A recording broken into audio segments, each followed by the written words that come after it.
इसका कल नहीं थे तब होगा। हो गया सबका? सुमन मौर्य डेली लिखती है, बाकी वो लोग नहीं लिखते। ममता लिखते होती लिखते हैं, क्या लिखती है?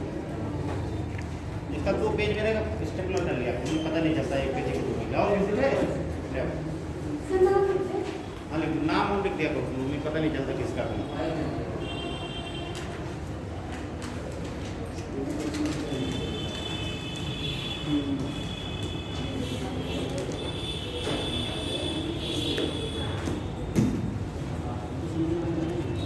समूह में थोड़ा सा बचा हुआ था, 2-4 दिन को छोटे छोटे उनकी भी चर्चा हो जाए। हम लोग अंडमान निकोबार द्वीप समूह और लक्षद्वीप रफ में है। अच्छा कोई बात नहीं, ले आओ, लेकिन अब आगे इतना लिखना, एक दिन के लिए ले आओ, कोई बात नहीं, ले आओ।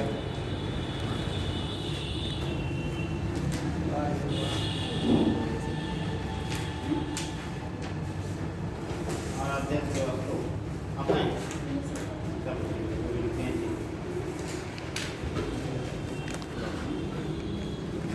किया दे ले जाओ, काम नहीं कर रहा है। चलिए हम लोग चर्चा कर रहे थे थोड़ा सा द्वीप समूह में, अंडमान निकोबार द्वीप समूह और लक्षद्वीप, इन दोनों की चर्चा चल रही थी। लक्षद्वीप में भी थोड़ा सा बचा हुआ है, 2-4 लाइनों में वाली तथ्यात्मक जानकारी है तो लिख लीजिए। और बाकी उसके बाद हम लोग आज शुरू करेंगे मानसून, ठीक है, जलवायु, ठीक है, भारत की जलवायु, क्योंकि भारत का भूगोल पढ़ रहे हैं, जिसमें भारत में जो जलवायु है उसके बारे में बात करेंगे। जैसे ऋतुएं क्या हैं, जलवायु कैसे कैसे प्रभावित होती है, दक्षिण पश्चिम मानसून क्या होता है, मानसून द्रोणी क्या होती है, प्री मानसून वर्षा क्या होती है, सारी चीज़ें हम लोग उसमें देखेंगे। इंटरेस्टिंग रहेगा, बस ये कि थोड़ा सा टेक्निकल भी है, थोड़ा सा आपको समझने का प्रयास करना पड़ेगा, ठीक है। और जलवायु वगैरह को कौन से तत्व जो है प्रभावित करते हैं, क्योंकि करके थोड़ा सा हम उसमें धीमे ही चलेंगे, ठीक है, तत्वों को देखते चलेंगे, उसमें बहुत ज़्यादा जल्दबाजी नहीं करेंगे, ठीक है। तो जमा हो गया सबका क्वेश्चन उत्तर, ठीक है। बाकी लोग भी लिखा करें लोगों की, तो बिना लिखे काम होगा नहीं, ठीक है। तो समझिए कि और कोई विकल्प ही नहीं है इसका, ठीक है। और लेखन शैली सुधारने का सबसे बेहतर तरीका जो है, नाम लिखे हो ना सर, एक ही पेज में लिखे हैं, दोनों में कट। अच्छा चलो ठीक है, कोई और राइटिंग से पता लग जाएगा। हालांकि स्टेपलर कर दिया, तो 2 पेज रखते हैं क्वेश्चन के लिए, तो आप लोग स्टेपलर कर दिया अभी, देखिए। आंसर राइटिंग स्किल सुधारने का सबसे बढ़िया तरीका मैं आपको बताता हूँ 5 मिनट में, उसके बाद हम लोग अपने टॉपिक पर आए। आप इससे रामबाण तरीका कोई है, इसमें 2-3 लाभ आपको होंगे। पहला तो आंसर राइटिंग सुधरेगी, दूसरा आपका करंट अफेयर्स की तैयारी होगी, तीसरा आपकी किसी भी टॉपिक के बारे में सोचने समझने का जो तरीका है, ठीक है, वो भी बदलेगा, ठीक है। बहुत से लाभकारी समझिए रामबाण तरीका है, जो आपका जीएस भी मजबूत होता चला जाएगा। आप कोई भी डेली विद्यार्थी जीवन से जुड़े हुए हैं तो न्यूज़ पेपर वगैरह पढ़ते ही होंगे, तो आप न्यूज़ पेपर उठाइए और उसमें भी ये कोई फाउंडेशन है कि आप अंग्रेजी का लिखाइए या हिंदी का लिखाइए, उसमें कोई जिस भाषा में आप बेहतर ढंग से समझें, ठीक है, उस भाषा का न्यूज़ पेपर उठाइए। लेकिन न्यूज़ पेपर में होती हैं सूचनाएँ, ठीक है, जो जनता तक पहुँचाई जाए, तो सूचनाएँ और करंट अफेयर्स, और आपको जरूरत किसकी है, करंट अफेयर्स की, ठीक है। उसको करंट अफेयर्स में कन्वर्ट करने का काम आपका करिए। तो आप न्यूज़ पेपर उठाइए, खूब बढ़िया सा नोट्स रखिए, ठीक है, और उसमें दिन प्रतिदिन कोई भी 3-4 घटना का जो है अपने भाषा में सर्च करके बिल्कुल मौलिक रूप से लिखिए। उदाहरण के तौर पे जैसे मान लीजिए अभी भारत के प्रधानमंत्री यूक्रेन की यात्रा पे गए, तो आप इसके संबंध में जितने भी तथ्य आपको याद हों, ठीक है, ये नकल नहीं करना है न्यूज़ पेपर से। न्यूज़ पेपर से आपको इसमें क्या सूचना मिली, न्यूज़ पेपर से आपको इसमें सूचनाएं मिली कि भारत के प्रधानमंत्री यूक्रेन की यात्रा पर, तो आप हेडिंग बना दीजिए कि भारत के ठीक है, इससे जुड़े जितने भी तथ्य हैं, ठीक है, वो आप लोग अपने भाषा में लिखने का प्रयास करें कि हाँ भाई यूक्रेन यूरोप का एक देश है जो हाल फिलहाल में रूस और यूक्रेन के युद्ध के कारण लगातार चर्चा में बना हुआ है। ठीक है, कुछ थोड़ा समय बना दीजिए, यूक्रेन का राजधानी सुंदर कर दीजिए, उसके पड़ोसी देशों की का भी उसी में जिक्र कर दीजिए। जो आपके प्रश्न पूछे जाएंगे पिछले साल का प्रश्न है जो कि निम्नलिखित देशों में से किसकी सीमा यूक्रेन से साझा करती है। ठीक है, तो ऐसे ही प्रश्न आए जाते हैं, तो आप वहाँ से ठीक है यूक्रेन के बारे में जितने भी तथ्य आपके सामने हों थोड़ा बहुत नेट का भी सहारा ले सकते हैं। इसी प्रकार से अगर आप इसमें ज़्यादा नहीं 10, 20, 50 शब्द 100 शब्द या 2-4 तथ्य अपनी घटना करके लिख दिया अपने मन से सोच के, तो समझिए कि वो चीज़ें अस्थायी होती हैं। एक तो इसमें दो लाभ होते हैं, एक तो अपने मन से आप अगर लिख रहे हैं, एक भी अक्षर लिख रहे हैं तो आपकी आंसर राइटिंग स्किल सुधरेगी। दूसरी चीज सारगर्भित ढंग से लिखने का जो सबसे बढ़िया माध्यम है वो यही माध्यम है कि आपके पास शब्द भंडार और आपके पास शब्द भंडार कब होंगे जब आप चीज़ों को जिएंगे। ठीक है, उन चीज़ों को डेली पढ़ेंगे भी, लिखेंगे भी, रिवीजन भी करेंगे तो आपके पास शब्द बनते चले जाएंगे। आपकी हिंदी भी बेहतर होगी, जिस भी भाषा में आप लिखते पढ़ते हैं, मान लीजिए अंग्रेजी में लिखते हैं तो आपके अंग्रेजी के शब्दों की भी अपनी एक मानक भाषा जो है ठीक है वो पकड़ कर जाएगी आपके। दूसरी चीज़ हो जाएगी कि आपका करंट अफेयर हमेशा तैयार रहेगा। अगर आप इसी तरह से 4-5 बिंदुओं पे लिखते हैं, जैसे हरियाणा हो कई राज्यों में चुनाव हो, ठीक है, चुनाव के बारे में लीजिए, उसमें लिखिए वहाँ सीटों की चर्चा कर दीजिए, यहाँ कितनी सीटें हैं विधानसभा में, है नहीं, हरियाणा राज्य कहाँ है, मैप में देखिए उसको जो है कि जिन जिन राज्यों में हरियाणा और जम्मू कश्मीर में चुनाव कितनी सीटें हैं, कितनी सीटें जम्मू कश्मीर केंद्र शासित प्रदेश में हैं और कितनी सीटें लद्दाख में हैं। इस प्रकार से तथ्यात्मक जानकारी आप लोग लिख दीजिए। ठीक है, चुनाव की चर्चा कर दीजिए, कौन कराता है चुनाव, कौन कराता है, यही पे आप बगल में ब्रैकेट में लिख दीजिए भारतीय निर्वाचन आयोग चुनाव संपादित कराता है। इसकी स्थापना इस तारीख को हुई थी, कब हुई थी चुनाव आयोग की स्थापना? हाँ ठीक है, 25 जनवरी 1950 को। इसलिए भारत में राष्ट्रीय मतदान दिवस भी 25 जनवरी को ही मनाया जाता है। ठीक है, तो ही बेहतर देखिए ये भी दिवस भी पता हो गया, राष्ट्रीय चुनाव आयोग के बारे में पता हो गया, हरियाणा और जम्मू कश्मीर की सीटों के बारे में पता चल जाएगा। और उसके बाद भी अगर उससे संबंधित घटनाएं न्यूज़पेपर में आएंगी तो आपको ज़्यादा पढ़ने की जरूरत नहीं पड़ेगी, समझिए वो चीज़ उसी दिन तैयार हो जाएगा। इसी तरीके से आप ढूंढ के हर क्षेत्र की डेली रूटीन बनाइए। ऐसा कोई दिन नहीं है कि 10-20 घटनाएं ना होती, ठीक है, तो आपको 10-20 घटनाएं नहीं देखना, आपको केवल मान लीजिए कि 4 से 5 या 6 घटनाओं तक की चर्चा आप जो है अपने नोट्स में बिल्कुल मीटिंग डाल के बढ़िया से लिखते चले जाइए।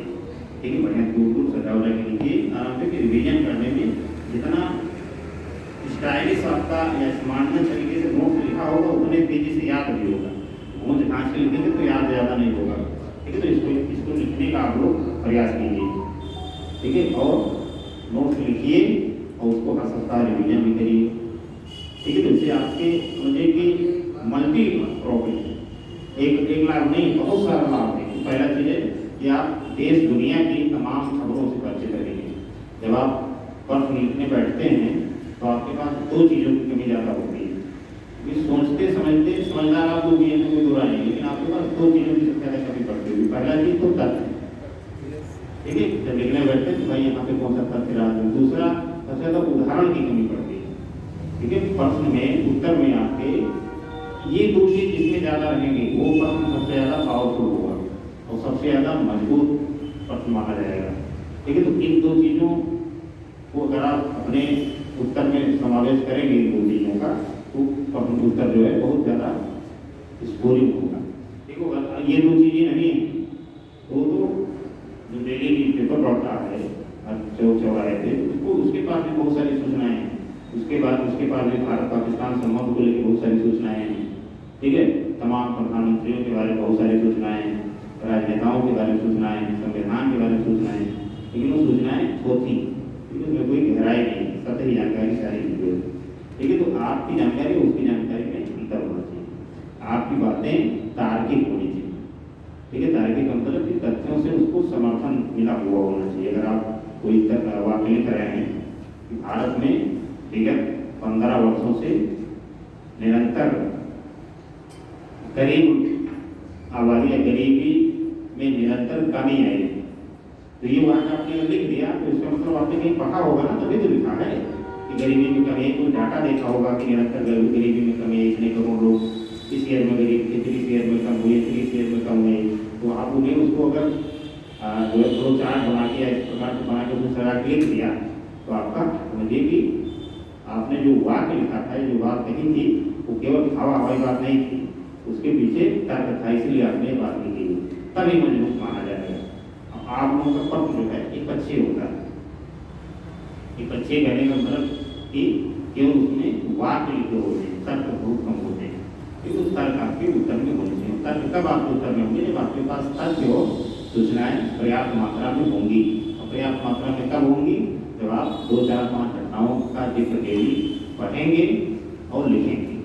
ये बहुत बड़ी स्किल होती है कि आप 500 पेज कोई किसी चीज़ का पढ़ लिए या 500 शब्द किसी चीज़ का पढ़ लिए, उसको अगर आप 50-100 शब्दों में कहना चाहें, ठीक है, तो बहुत बड़ी स्किल होती है। सार्वजनिक ढंग से किसी चीज़ को बता पाए तो एक चुनौती है। जैसे मान लीजिए कोई टॉपिक जो आपको पढ़ाया गया है, मान लीजिए गंगा का मैदान पढ़ाया गया है। गंगा का मैदान हम आपको 15 दिन तक पढ़ा सकते हैं और कम से कम 150 पेज का नोट्स उसमें लिखवा सकते हैं, ठीक है। लेकिन आप सो जाएंगे क्योंकि आपकी काम की चीज़ नहीं रह जाएगी, वो आप सो कर लेंगे उसमें। जो इतना आपको जरूरत है, आपको सामान्य ज्ञान की जरूरत है, केवल सामान्य अध्ययन, इसलिए आपके सिलेबस में भी लिखा हुआ है सामान्य अध्ययन, ठीक है। तो आपको इतना ज़्यादा गहराई में नहीं जाना है, आपको केवल एक सामान्य जानकारी रखना है। और सामान्य जानकारी कब आपके पास होगी? जब आप सामान्य ढंग से पढ़ेंगे, शोध अनुसंधान नहीं करेंगे। और शोध अनुसंधान करेंगे तो 2-4 टॉपिक में शोध कर पाएंगे, बाकी सारे जाएंगे छूट। शोध क्या होता है? शोध एक टॉपिक पे होता है। ये कह दिया जाए कि बस्ती जनपद में पुरुषों की साक्षरता के मुकाबले महिला साक्षरता दर अधिक है, या महिला सशक्तिकरण की स्थिति काफी अच्छी है, ठीक है। यही शोध का टॉपिक हो सकता है। ये जो है, ये छोटा बात जो है, ये शोध का टॉपिक हो सकता है कि भाई ये इस बात की आप पुष्टि कीजिए कि पूरे बस्ती जनपद में कम से कम 1000-2000 महिलाओं, 1000-2000 पुरुषों का आप सर्वे कीजिए, पूरा रियल डाटा उसमें प्राइमरी डाटा डालिए और उस बात को पुष्ट कीजिए, इस पर किताब लिख जाएगी, ठीक है। तो उतना गहराई में आपको जाने क्या जरूरत है? आपको केवल सामान्य अध्ययन की जरूरत है और थोड़ा सा फैक्चुअल नॉलेज की जरूरत है आपको प्री पास करने के लिए। तो प्री पास करने के लिए जब आपका एग्जाम में 2 महीना बचे, तब आप प्री पे ज़्यादा फोकस कीजिए, मेंस हो जाए। लेकिन उसके पहले आप जितना भी अध्ययन करिए वो ब्रॉड वे में नहीं कीजिए, ठीक है। ब्रॉड वे में कब होगा? जब आपके पास तक जो आप खड़े होंगे, वो तक समांतर जब भी होंगे, जब आप न्यूज़पेपर वगैरह का अध्ययन निरंतर करेंगे, कंटिन्यू होना चाहिए, ठीक है। कुछ चीज़ें अपनी आदत में ही शुमार कर लीजिए कि आपको डेली न्यूज़पेपर का अध्ययन करना ही करना है। देश दुनिया में जो घटनाएं घट रही हैं, क्योंकि वो आपको याद होनी चाहिए, उस पर निगाह होनी चाहिए कि हाँ भाई इसमें कौन से तथ्य हमारे लायक हैं और कौन से तथ्य हमारे लायक नहीं, समझ रहे हैं? तो इस प्रकार से आपको भी जो है एक अपनाइए। हमारा सुझाव है कि आपको नोट्स लीजिए, 50-60 रुपये को महंगा नहीं है, ठीक है। इसको बढ़िया कर लीजिए। न्यूज़पेपर को अमूमन लगभग सभी के घरों पे आता ही होगा, क्योंकि हिंदी पत्रिका क्षेत्र में यहाँ पे हिंदी भाषा में न्यूज़पेपर आते होंगे, डायरेक्ट वगैरह पेपर यहाँ जल्दी मिल नहीं पाता, ठीक है। मिलेगा भी तो पता लगेगा कल का आज मिलेगा। हम तो कई बार प्रयास किए कि मंगवाएँ अपने घर पे, लेकिन बताया कि भैया देंगे लेकिन हम कल वाला पेपर आज देंगे। तो कोई चीज़ इतनी बासी नहीं पड़ी जाती। भाई कल की घटनाएं अगर हम कहीं दूसरे माध्यमों से देख ली तो आज उसको पढ़ने मन नहीं करेगा, क्योंकि नहीं तो वही हिंदी पढ़ा जाता है। अगर आपको इंग्लिश मिल जाए तो अच्छा है, नहीं मिलता है तो हिंदी में आप सहज हैं तो हिंदी में आप आराम से कोई भी पेपर पढ़िए, हिंदुस्तान, दैनिक, कोई जितना भी पेपर यहाँ से आता है मिल जाता है सहज रूप से। 2-4-5 रुपये आराम से आप लीजिए, उसको बैठिए, तो उसमें 4-5 घटनाएं जो तथ्यात्मक हो उसको और जो कॉन्सेप्चुअल हो उसको भी आप लिखिए, ठीक है। तभी आपकी तथ्यों पे पकड़ मिलेगी। नहीं, ये तरीका सबसे बेस्ट, ये तरीका मैं कहीं से पढ़ के नहीं बता रहा हूँ, ये तरीका मैं खुद अपनाया हूँ, ठीक है। और ये तरीका जब मैं BA फर्स्ट ईयर में था तभी से मैं लिखना शुरू किया। जब हमें लगता है 20 नोट से ऊपर मैं लिख चुका हूँ, ठीक है। डबल वर्क है कि पढ़ना ही है, पूरे जीवन ही पढ़ना है, समझिए। क्योंकि तो पढ़ने और पढ़ाने के बीच नहीं रहना है, तो आज भी हम लिखते पढ़ते रहते हैं सारी चीज़ें। तो आप लोग भी तथ्यों पर आपकी कभी पकड़ बनेगी इन सब चीज़ पे जब आप डेली न्यूज़पेपर का अध्ययन करेंगे। जो तो आशा करते हैं कि आप लोग भी कल से ये चीज़ अपनाएंगे। ऐसा तो नहीं कोई इतने ज़्यादा रिमोट एरियाज आता होगा कि जहाँ पे न्यूज़पेपर वगैरह नहीं पहुँच पाता होगा। तो आज तो इसका तो है, आप मोबाइल में भी न्यूज़पेपर पढ़ सकते हैं। तमाम सारे न्यूज़पेपरों के मोबाइल ऐप हैं, ठीक है। ई पेपर आप पढ़ सकते हैं, ठीक है। मोबाइल में तो सरकार के पढ़ सकते हैं, लेकिन मोबाइल में पढ़ना थोड़ा सा जटिल होता है, ठीक है। आँखें दर्द करने लगी तो आप इतना ज़्यादा जहमत ना उठाइए, आप पेपर लीजिए ऑफलाइन, ठीक है, और उसको बैठ के घर पे चाय लीजिए, बैठ के पढ़िए, चाय पीजिए, ठीक है। उसको इतना ज़्यादा वो नहीं बना देना है कि नहीं जो है सीधे खड़े होकर बैठ के भी पढ़ना है, इधर से 1 किलोमीटर के इर्द में कोई आदमी ना हो तभी हम पढ़ पाएंगे। ये सब हल्की का तब तरह लगाइएगा अपने ऊपर, ठीक है। आप बिल्कुल सहज भाव से डेली रूटीन में इसको शामिल कीजिए, आदत बना लीजिए, ठीक है। तो कल से हम आशा करते हैं कि आप लोग ये सब काम करेंगे और अपना अनुभव भी हमको बताएंगे कि ऐसा मतलब पढ़ा तो ये समस्या 2-4 दिन आपको समस्या होगी, ठीक है। समस्या होगी कि भाई इसमें लिखिए तो क्या लिखिए, तो आपके बोलने में समस्या होगी। तो अगर समस्या होती तो एक दिन आप पेपर लेगा तो 4-5 लोग एक ही तरह कर सकता है। यहीं भी आपके सामने ही बैठ के और एक पेपर अगर हो जाएगा तो और अच्छा है, अगर नहीं होगा तो फिर हम यहीं पे बता देंगे किस प्रकार से आपको टॉपिक बोलना है, और हर टॉपिक में उसी दिन लिखवा के बता देंगे कि भैया इस टॉपिक पे ये चीज़ें लिखी जा सकती है, ठीक। तो ये दिन किसी दिन हम बताएंगे, लेकिन आप लोग अभी से थोड़ा सा प्रयास कीजिए, ठीक है। नहीं तो फिर बेकार हो जाएगा। बिना रणनीति के आप ये तो नहीं जीत पाएंगे, ठीक है। समझिए कि जाके लड़ जाएँ या दीवार में जाके सर लड़ा दें, लोगों सो रही मोबाइल को बर्बाद कर दिया। मोबाइल तो आपको 12 बजे देखते होंगे, कहाँ दिन में नींद आएगी, ठीक है। मोबाइल का प्रयोग कम कीजिए। चलिए फिलहाल हम लोग क्या पढ़ रहे थे, लक्षद्वीप के बारे में थोड़ा सा तथ्यात्मक चीज़ें देख रहे थे। तो अब आपको पता चल गया होगा कि लक्षद्वीप जो है कहाँ पे है, भारत का एक केंद्र शासित प्रदेश है और मालाबार तट के पास में, ठीक है। मालाबार तट के पश्चिम पश्चिम दिशा में, ठीक है। लक्षद्वीप तमाम द्वीप समूहों का एक भाग है, भारत का एक केंद्र शासित प्रदेश भी है। इसके बारे में बहुत सारे तथ्य हम लोग देख भी चुके हैं और बहुत सारे तथ्य भी आगे देखेंगे भी। 2-4 तथ्य इसमें हैं, तो लिख लीजिए।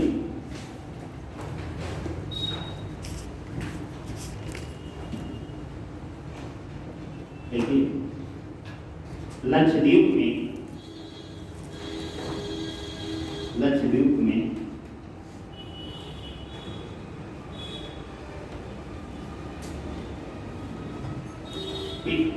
पिट्टी नामक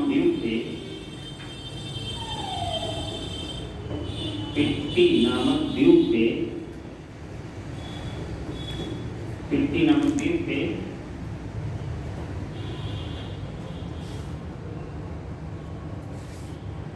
एक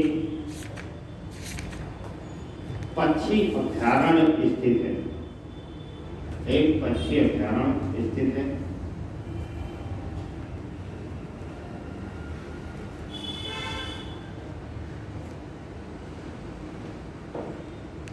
ठीक है। अब लक्षद्वीप है तो छोटा सा है, लेकिन यहाँ पे जो जनसंख्या है वो अधिकांश जनसंख्या ये मालाबार तक से, ठीक है। यानी केरल के आसपास के क्षेत्रों से लोग यहाँ आके बसते हैं।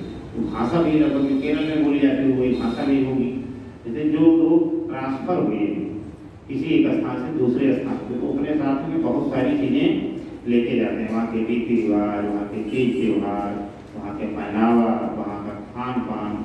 जैसे पूर्वांचल के खासकर के गोरखपुर इन सब आसपास के जिलों के लोग पहले गिरिमिटी या मजदूर के रूप में तमाम देशों में ले गए। सेशेल्स, चिली,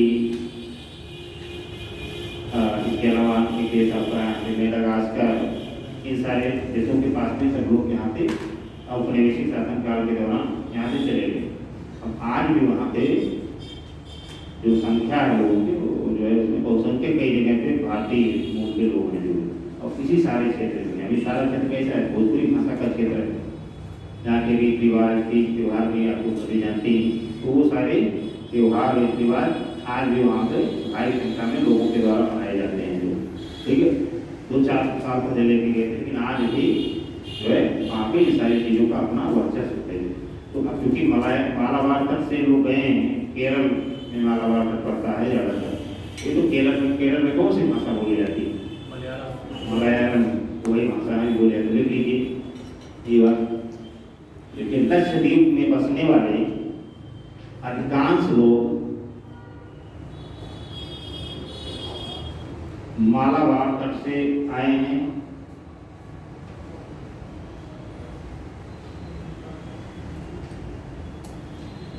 अधिकांश लोग मालाबार तट से आए हैं।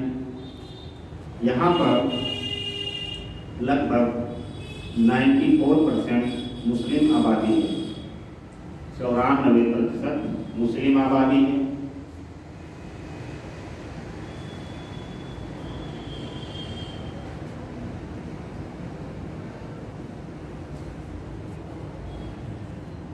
तथा मलयालम प्रमुख भाषा के रूप में प्रचलित है, तथा मलयालम प्रमुख भाषा के रूप में प्रचलित है।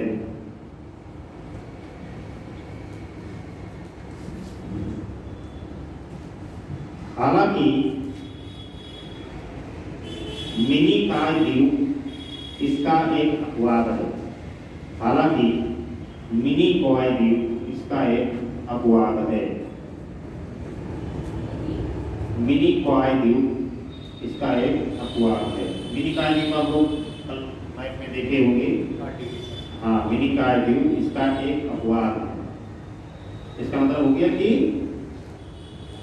मिनी काय द्वीप की दूसरी भाषा बोली जाती होगी, वहाँ पे मलयालम भाषा नहीं बोली जाती। हाँ,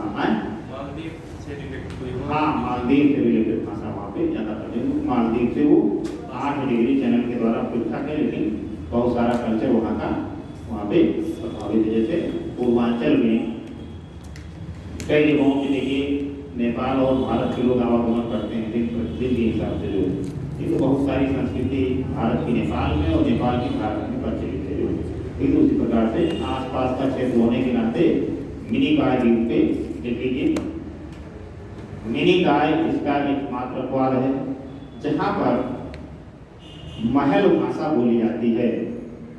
महल भाषा बोली जाती है। MAHL महल भाषा बोली जाती है।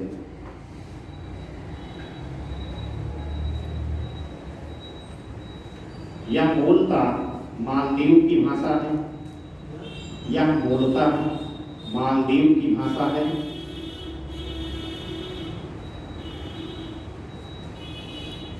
यह मूलतः मालदीव की भाषा है। ठीक है, हो गया लक्षद्वीप के बारे में। ठीक है, ज़्यादा यहाँ पे आप समझ गए कि यहाँ पे नारियल की खेती, पर्यटन, ठीक है, ये सब प्रमुख व्यवसाय के रूप में है। जो ठीक है, क्योंकि हर जगह के लोगों का अपना एक व्यवसाय होगा, जीविका होती है, वहाँ कोई न कोई ऐसी जीविका होगी जो प्रमुख होगी। जब अपने आप मान लीजिए का कृषि माना जाता है, लेकिन कृषि नहीं कर भी लोग काम करते हैं, कृषि और उसकी सहायक गतिविधियाँ, ठीक है। लेकिन मुख्य तौर पर अपनाया जाता है कि भाई भारत एक कृषि प्रधान देश है। क्योंकि कृषि प्रधान इसीलिए कहा जाता है क्योंकि अधिकांश जो आबादी हमारी है वो कृषि क्षेत्र में सलाह देती है।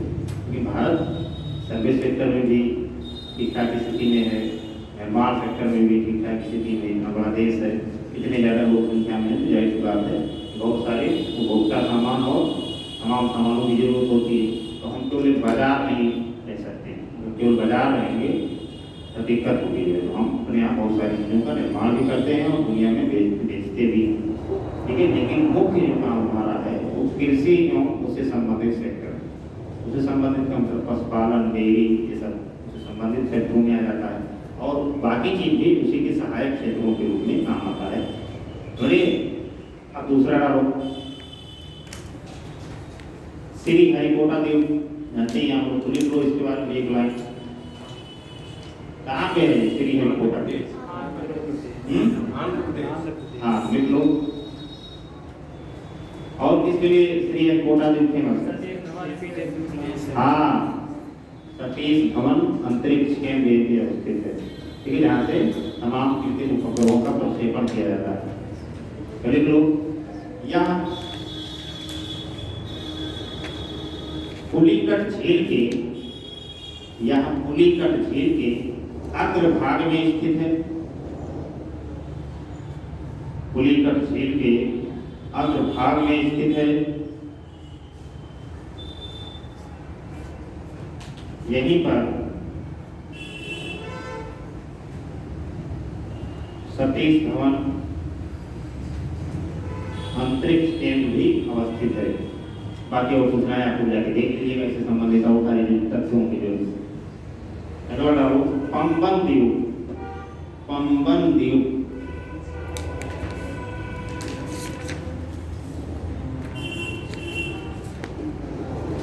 श्रीहरिकोटा हो गया। पंबन द्वीप, पंबन पंबन द्वीप के बारे में थोड़ा सा लिख लेते हैं। देखिए, यह मन्नार की खाड़ी, सॉरी, यह मन्नार की खाड़ी में भारत और श्रीलंका के बीच स्थित एक द्वीप है।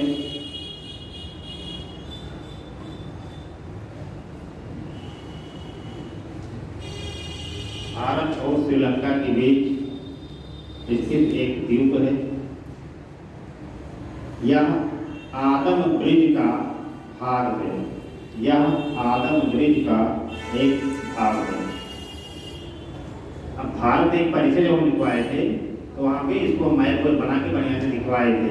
याद हो आप लोगों को, ठीक है, रिवीजन वगैरह किए हों तो इसलिए यहाँ पे पूरा नहीं लिखवाएंगे कि पंबन द्वीप कहाँ है, रामेश्वरम कहाँ है, जाफना प्राय द्वीप कहाँ है श्रीलंका का, ये सब चीज़ें आप लोग पहले से पढ़ चुके हैं। इसीलिए मैं बार बार कहता हूँ कि भूगोल में अगर आप एक तरफ से रिवीजन करते नहीं आएंगे तो बहुत सारी चीज़ें आपको इंटरकनेक्टेड मिलेंगी, तो आगे करके समझने में दिक्कत होगी। तो अगर आप समझ गए हों जिन क्षेत्रों की चर्चा भी मैंने की है, नाम लिया गया, रामेश्वरम द्वीप, पंबन द्वीप, पंबन द्वीप, जाफना प्राय द्वीप, तलई मन्नार, पाक की खाड़ी, मन्नार की खाड़ी, ये सारे स्थानों से अगर आप परिचित हैं बहुत अच्छी बात है। अगर परिचित नहीं है पढ़ाने के बावजूद भी बहुत ही बेकार बात है नहीं? हाँ, कितने लोग क्षेत्रों में नाम माने कितने लोग जानते हैं? आप जानते हैं? आप जानते हैं? लगभग लोग तो जानते हैं। आप लोग क्या नहीं जानते जी? पीछे बताइए, पहली क्लास में नहीं थी क्या? हमारी क्लास कब से पढ़ रहे हैं? ये तो आप लोग कुछ थे ये मुझे लगता है, ठीक है। अगर जो लोग नहीं थे, ठीक है, तो वो लोग किसी दूसरे का नोट लेके आपको मिल लीजिएगा, ठीक है। ये नोट जो है बहुत सटीक नोट में लिखवा रहा हूँ, बहुत ज़्यादा छोड़ नहीं रहा हूँ चीज़ों को, लगभग जो यूपीएससी का सिलेबस है उसी के पैटर्न को लेके आगे बढ़ रहा हूँ, इसलिए थोड़ा सा टाइम टेकिंग भी लग रहा होगा। क्योंकि आप नोट्स जो बनाइए थोड़ा बढ़िया बनाइए, बहुत काम आएगा आगे चल के नोट्स, ठीक है। चलिए फिलहाल इस पर जाके मैप में आप लोग जरूर सीखें। मैप आप लोग पास है, बस ना ये लोग रखा है, एटलस ये है ना, हाँ ये इसी प्रकार का एटलस आपके पास होना चाहिए। अगर मैं किसी भौगोलिक स्थान का नाम दूँ तो आपके दिमाग में तुरंत उसका मैप आ जाना चाहिए कि हाँ भाई ये स्थान इसी पे होगा। अब पाक की खाड़ी और मन्नार की खाड़ी ये अगर नहीं जान पा रहे तो दुखद है। कहाँ पे है पाक की खाड़ी?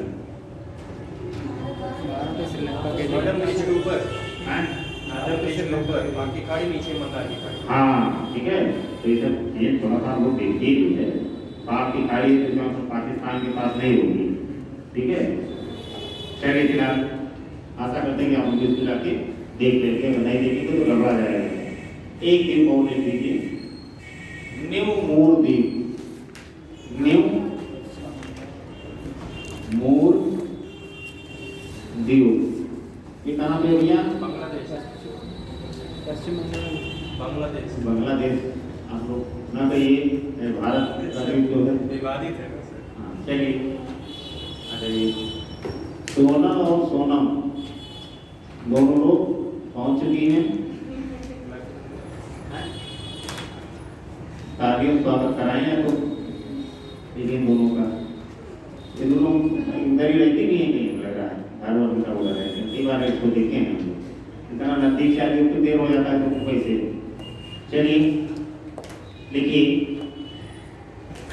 यह द्वीप बंगाल की खाड़ी में, यह द्वीप बंगाल की खाड़ी में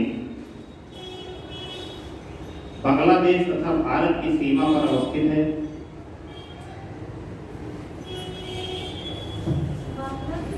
बांग्लादेश तथा भारत की सीमा पर अवस्थित है।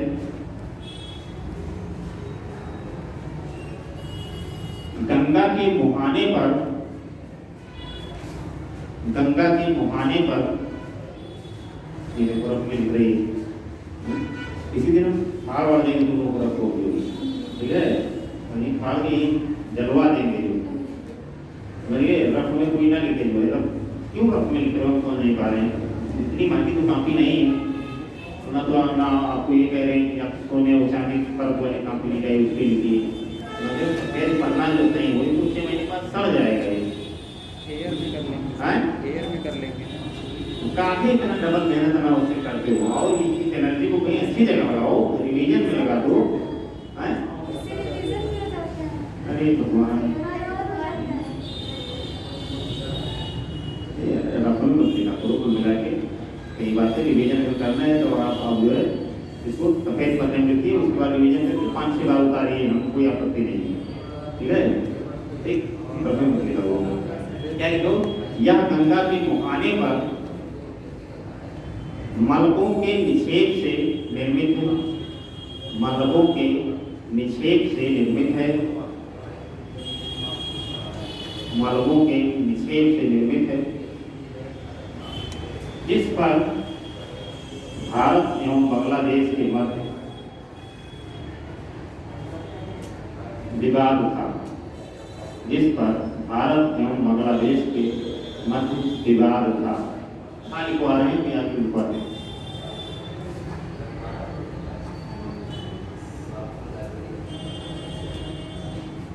देखिए जो न्यू मोर द्वीप है, ठीक है, छोटा क्षेत्र नहीं है, 25,000 वर्ग किलोमीटर का क्षेत्र है, क्योंकि जो है गंगा और ब्रह्मपुत्र के डेल्टा के आसपास का क्षेत्र है, जो बिल्कुल बंगाल की खाड़ी से लगा हुआ क्षेत्र है। तो इस पे भारत का भी अपना दावा था, भारत का दावा इसलिए था क्योंकि भारत के क्षेत्र में था, कोलकाता से ज़्यादा दूरी नहीं था, बिल्कुल बंगाल की खाड़ी में यहाँ पे गंगा होगा जाके उसमें मिलती हैं तमाम गंगा की ओर दिखाएँ, लेकिन उसी की मुहाने के स्थित था। और बांग्लादेश को भी इससे आपूर्ति की भाई हमारा क्षेत्र भी होना चाहिए, क्योंकि ब्रह्मपुत्र भी उसी में शामिल होगी, जो है डेल्टा का निर्माण करती है। लेकिन तो 2009 में बांग्लादेश ने इसके खिलाफ अंतर्राष्ट्रीय न्यायालय में केस कर दिया, ठीक है। कभी भी यहाँ अंतर्राष्ट्रीय न्यायालय, ऐसा तो न्यायालय नहीं है कि आपको जेल में भेज दे, लेकिन ऐसे मामलों पे 2-4-5 साल बाद डिसीजन भी आएगा, तो थोड़ा सा जो छोटे देश होते हैं उनके पक्ष में ही आता है, अमूमन निर्णय होता है कि कोई ऐसा देश ना हो, जैसे भारत ने केस क्यों नहीं किया। भारत इस क्षेत्र का एक समझिए कि ताकतवर देश है। अगर एशिया प्रायद्वीप में देखा, दक्षिण एशिया प्रायद्वीप में देखा जाए, भारत सबसे शक्तिशाली है। भारत से श्रीलंका, मालदीव, नेपाल, बांग्लादेश, म्यांमार और पाकिस्तान तो कम से कम छोटे ही देश हैं। चीन एशिया प्रायद्वीप का भाग नहीं, ध्यान रखिएगा, पड़ोसी देश हमारा है, उसको एशिया प्रायद्वीप में नहीं आता है, भारतीय प्रायद्वीप उसको बोलते हैं, उसमें वो नहीं आता है। तो ये डिसीजन आया 2014 में, देखिए डिसीजन भी बांग्लादेश के पक्ष में ज़्यादा आया, क्योंकि जो जमीन थी 25,000 वर्ग किलोमीटर की, क्योंकि उसमें लगभग 2/3 हिस्सा बांग्लादेश को दे दिया कि आप चलिए आप ले लीजिए, ठीक है। लेकिन जो न्यू मोर द्वीप का मुख्य हिस्सा था वो भारत के हिस्से में आया, तो अभी जो न्यू मोर द्वीप है भारत के हिस्से में ही है, इसलिए कीजिए इस बात को। लेकिन भारत और बांग्लादेश की समुद्री सीमा पर स्थित, भारत और बांग्लादेश की समुद्री सीमा पर स्थित 25,000 वर्ग किलोमीटर समुद्री क्षेत्र को लेकर 25,000 वर्ग किलोमीटर समुद्री क्षेत्र को लेके विवाद चल रहा था।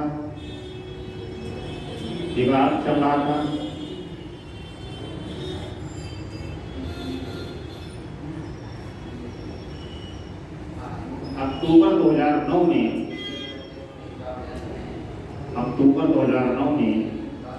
बांग्लादेश सरकार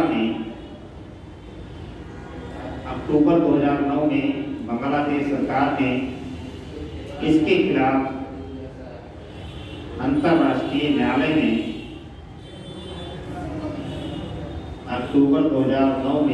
बांग्लादेश सरकार ने इसके खिलाफ अंतर्राष्ट्रीय न्यायालय में केस दर्ज कराया।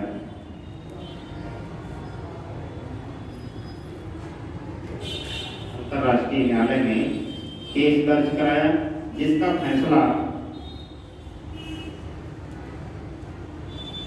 फैसला 2014 में आया।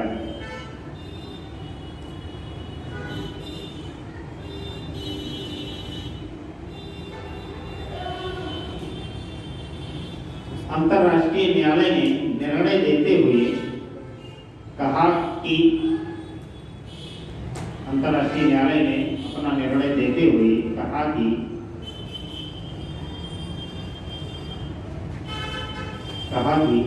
कुल विवादित 25,000 वर्ग किलोमीटर क्षेत्र में 25,000 वर्ग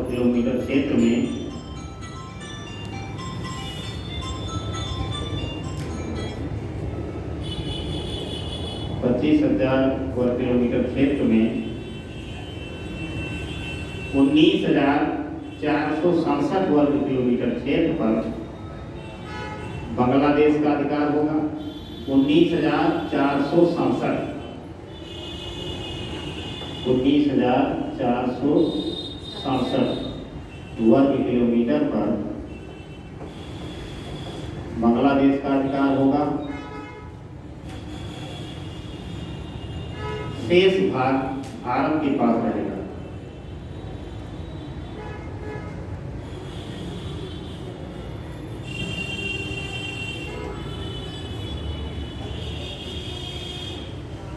शेष पर भारत का अधिकार होगा।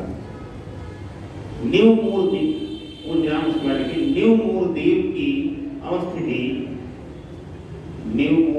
की अवस्थिति भारत को सौंपे गए समुद्री क्षेत्र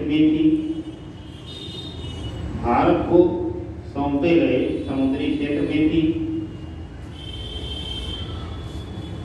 इसीलिए इस द्वीप पर भारत का पूर्ण स्वामित्व हो गया।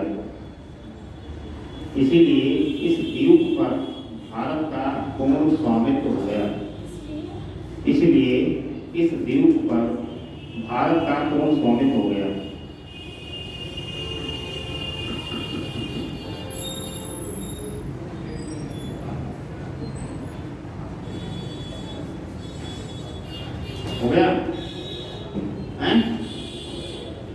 अब जो समझ गए के बाद जो बताइए कि भाई विवाद फैसला आया अंतर्राष्ट्रीय न्यायालय का। तो ऐसे फैसले अमूमन जो शांति प्रिय देश हैं, जैसे भारत जैसे देश हैं, कि जो अंतर्राष्ट्रीय स्तर पर तमाम कानूनों का सम्मान करते हैं, वो सारे देश इसको एक्सेप्ट भी कर लेते हैं। लेकिन चीन जैसे विस्तारवादी जो देश हैं, वो बहुत ज़्यादा अंतर्राष्ट्रीय न्यायालय के फैसले को ज़्यादा नहीं मानते, क्योंकि अंतर्राष्ट्रीय न्यायालय ने कई बार दक्षिणी चीन सागर में कई विवादित द्वीपों के संबंध में अपना फैसला दिया।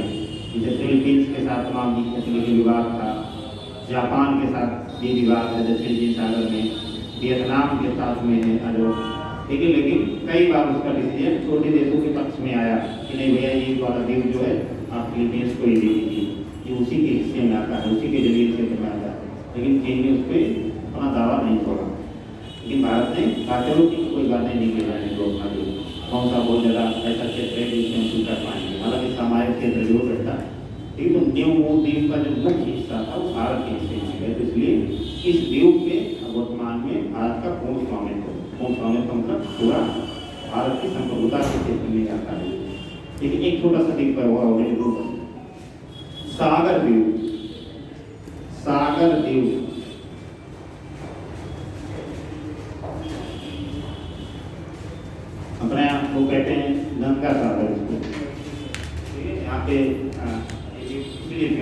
क्योंकि यहाँ पे मकर संक्रांति के पर्व पे बहुत सारे श्रद्धालु जो है स्नान वगैरह करने जाते हैं। इसलिए माना जाता है अपने यहाँ कि जीवन में एक बार यहाँ स्नान करना चाहिए। जो आध्यात्मिक तमाम विचार हैं, बहुत सारे लोग यहाँ पे जाते हैं गंगा सागर में स्नान करने। इस अवसर पर मकर संक्रांति 14 जनवरी 15 जनवरी के आसपास के दिन में एक लिख लूँ, ये ज़्यादा दूर भी नहीं है, कोलकाता से 100 किलोमीटर के आसपास के क्षेत्र में है। लिख लूँ उसको। देखो गंगा डेल्टा में स्थित एक द्वीप है, यानी सागर द्वीप। गंगा डेल्टा में स्थित एक द्वीप है जो कि पश्चिम बंगाल राज्य के 24 परगना जिले में आता है। जो कि पश्चिम बंगाल राज्य के 24 परगना जिले में आता है।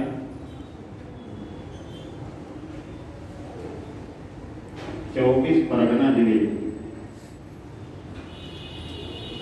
बहुत बड़ा जिला है पश्चिम बंगाल का, ठीक है। देखेंगे नहीं सुनिए ना, 24 परगना जिला ये पश्चिम बंगाल का एक बड़ा जिला है, समझिए। तो उसी में आता है। आगे एक लाइन और लिख लो। तो भौगोलिक रूप से यह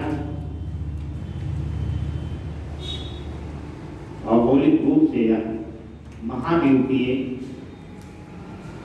मग्न तट का हिस्सा है।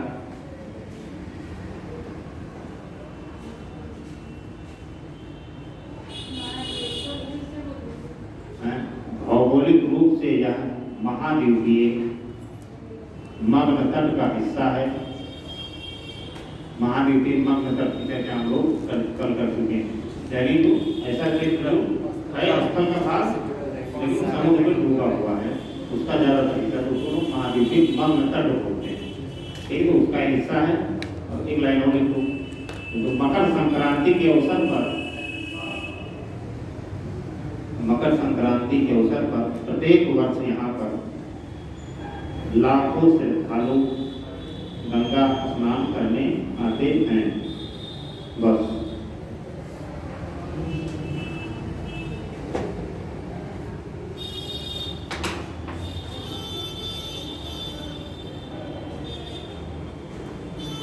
लाखों श्रद्धालु गंगा स्नान करने आते हैं।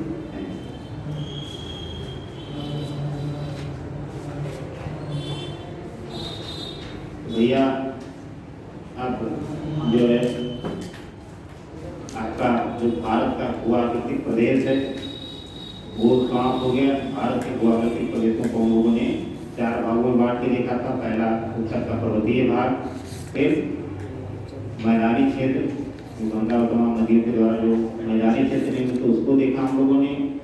तीसरा प्रायद्वीपीय भाग के बारे में तमाम जो तथ्यात्मक बातें थी, उनका सत्य और बातें थी, वो हम लोगों ने देख लिया।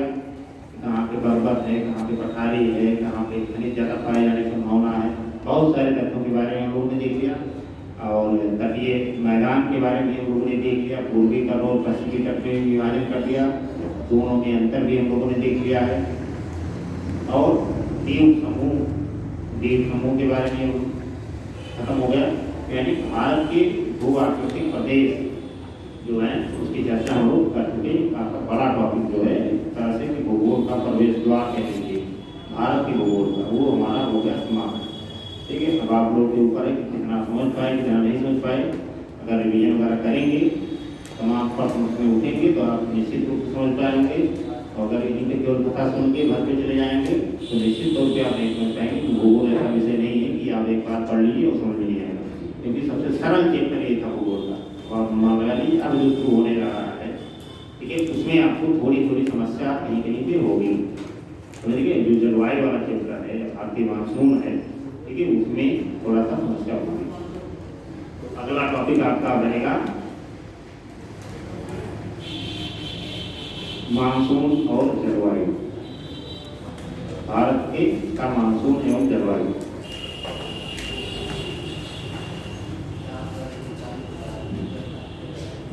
क्योंकि ये जो सिलेबस है, ठीक है, यूपीएससी के पैटर्न पे ही डिजाइन किया गया है के द्वारा, ठीक है। तो उसी के पैटर्न पे हम लोग पढ़ेंगे। जलवायु पढ़ेंगे, उसके बाद हम लोग नदियों के बारे में पढ़ेंगे, अववातन, उसके बाद वनस्पतियाँ, प्राकृतिक वनस्पतियाँ भारत में हैं। उसके बाद उद्योगों के बारे में देख लेंगे थोड़ा सा, कृषि क्षेत्र के बारे में थोड़ा सा देख लेंगे, तमाम सारी बातें इस प्रकार से, और जो तथ्य होंगे वो हम भारत के बारे में देखते चलेंगे। ठीक है, तो अब जो है भारतीय मानसून के बारे में वो पढ़ना है।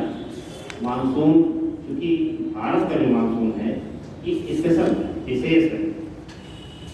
ठीक है, विशेष इसलिए क्योंकि दुनिया भर में जो मानसून का पैटर्न है, ठीक है, वो इस पैटर्न में फिट नहीं होता।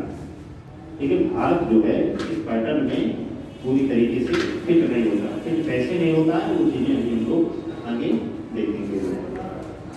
अगर आप पूरे विश्व का एक छोटा सा मैप बना के उसमें समझने का प्रयास करें, ठीक है, टूटे फूटा मैप बनाइए, लेकिन मैप बनाने का प्रयास आप लोग अवश्य किया करिए।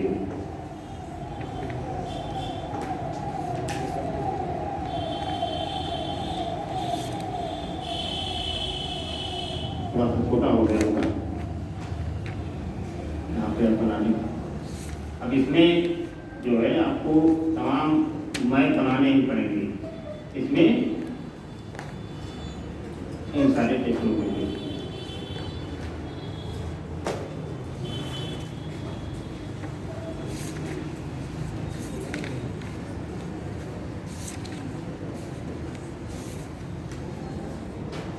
यहाँ पे आपका ऑस्ट्रेलिया हो जाएगा।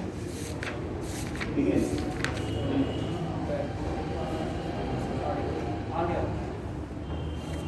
चलिए ठीक है। अब अगर आप देखेंगे, ठीक है, विश्व में अगर आप अक्षांश और देशांतर रेखाओं का अगर आपने अपने पढ़ने से किया होगा तो निश्चित रूप से आप समझेंगे। अब अगर आप देखेंगे तो विश्वोत्तर रेखा जो है, थोड़ा मैप में कुछ स्थान हो सकता है इधर उधर हो जाए, उतना सटीक मैप बनाएंगे।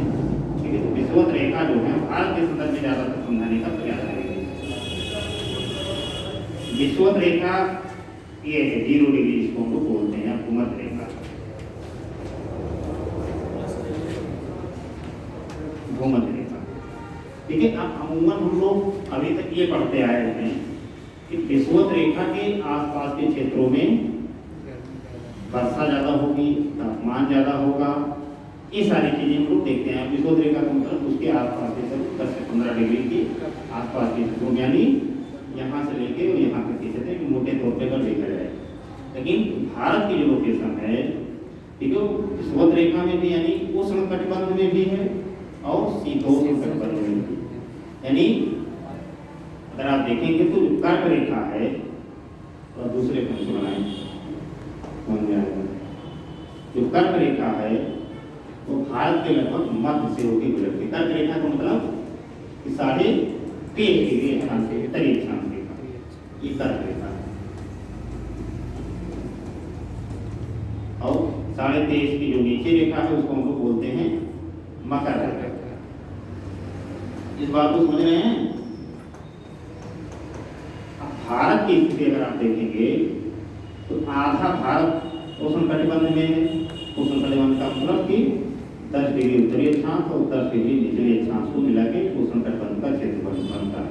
यानी लगभग ये वाला जो क्षेत्र है, ये वाला जो भूमध्य रेखा के आसपास का क्षेत्र है, ठीक है। यहाँ पे भी दक्षिण का जो प्रायद्वीपीय भारत है, प्रायद्वीपीय भारत, ये किसमें पड़ता है? उष्ण कटिबंध। यानी यहाँ पे गर्मी ज्यादा पड़ती है। एक तरह की तटीय क्षेत्र तो समकालीन जलवायु पाई जाती है, वर्षा वगैरह भी बहुत अनियमित है। और दूसरा जो भारत है, इसके उत्तर वाला भारत, ये आपका पड़ता है शीतोष्ण भारत। यानी शीतोष्ण का मतलब यहाँ पे शीत भी है और उष्ण भी है। शीतोष्ण कटिबंध, शीतोष्ण कटिबंध की विशेषता ये है कि यहाँ पे न ज़्यादा गर्मी है न ज़्यादा ठंडी, बरसात भी औसतन होती। लेकिन अगर आप देखेंगे भारत की जो स्थिति है, खास करके हिमालय पर्वत के कारण जो है, यहाँ पे विषुवत रेखा जैसा माहौल हो जाता है। उत्तर भारत में जो शीतोष्ण कटिबंध है, जहाँ पे वर्षा कम होनी चाहिए, गर्मी भी थोड़ा कम पड़नी चाहिए, ठीक है। लेकिन भारत में ऐसी उसकी भौगोलिक आकृति है कि भारत के संदर्भ में ये चीजें जो है पता जाती हैं, क्योंकि ये जो क्षेत्र होता है भैया ये मानसूनी जलवायु का क्षेत्र है। मानसूनी जलवायु के कारण ही जो है यहाँ पे जो भौगोलिक समरूपता है वो ब्रेक हो जाती है, क्योंकि इन्हीं अक्षांशों पे अगर आप आगे देखेंगे तो लगभग जहाँ पे भारत में बाढ़ जैसी स्थिति रहती है हर महीने में, बरसात के महीने में, उसी अक्षांशों के आसपास अगर आप दूसरे महाद्वीपों पे देखेंगे तो वहाँ रेगिस्तान है नहीं, सहारा का रेगिस्तान अगर देख लीजिए, इधर भी छोटे बड़े तमाम सोमेरन मोजोक जैसे रेगिस्तान उत्तरी अमेरिका में है, आटाकामा मरुस्थल आपका दक्षिणी अमेरिका में है, थार का मरुस्थल भी आपका देखिए भारत और पाकिस्तान में लगभग उसी अक्षांशों पे पाया जाता है। और उसी अक्षांशों पे लगभग आप देखिए कि पूरी दुनिया की सबसे ज्यादा बारिश कहाँ होती है, वो होता है भारत में मानसरोवर मेघालय में, लगभग आसपास के अक्षांशों की बात है। तो इसीलिए कहा था कि भारत जो है मानसूनी जलवायु का क्षेत्र है, जो कि पूरी दुनिया की जो जलवायु का पैटर्न है उसको बदल देता है, यानी एक अलग तरह का मानसून का पैटर्न बनाता है, एक अलग तरह का मानसून भी होता है और एक अलग तरह की जलवायु भी होती है, जो कि जो अक्षांशीय स्तर पर जलवायु का विभाजन किया गया है उस नियम की का एक तरह से अपवाद समझ लीजिए। ठीक है, तो इसी के संदर्भ में भारत की जलवायु को हम लोग आगे देखेंगे।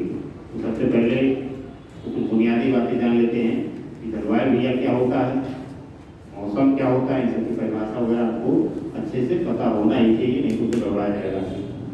इसको अगर हम बगल में छिपा दें, यहीं पे करते हैं, ठीक है। तो अब डालिए मौसम एवं जलवायु, ये आपकी जो मुख्य हेडिंग रहेगी वो रहेगी भारत की जलवायु। भारत की जो टॉपिक का नाम जलवायु, यानी जलवायु एक बड़ा कॉन्सेप्ट है। ठीक है, जलवायु में बहुत सारी चीजें सम्मिलित हो जाती हैं। ठीक है, इसमें वर्षा, तापमान, आर्द्रता, पवनों की दिशा, पवनों की गति, ठीक है, सारी चीजें इसमें जलवायु के अंतर्गत शामिल किए जाते हैं। जलवायु एक लंबे अंतराल का एक औसत होता है। और मौसम क्या होता है, मौसम दिन प्रतिदिन बदलता रहता है, हर घंटे बदलता है, हर क्षण बदलता है।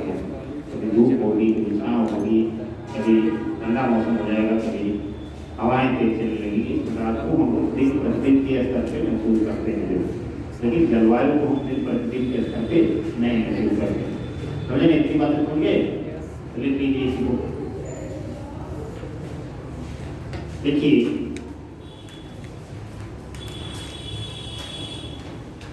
मौसम किसी भी स्थान के या किसी भी भौगोलिक स्थान के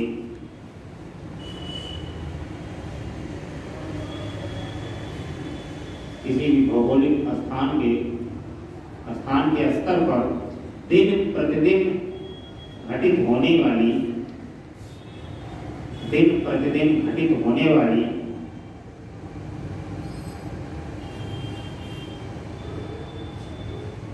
घटनाओं को संबोधित करता है या घटनाओं का उदाहरण है। दिन प्रतिदिन घटित होने वाली घटनाओं का उदाहरण है। जबकि जलवायु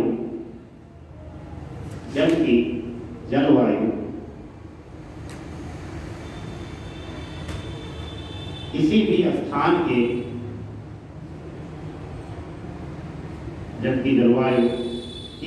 स्थान के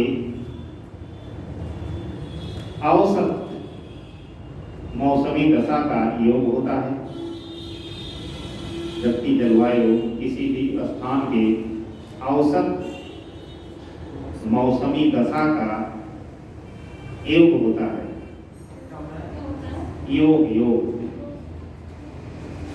लिखते हैं, योग नहीं लिख पाने को, औसत मौसमी दशा का योग होता है। योग का जोड़ होता है, समूह होता है। ठीक है, यानी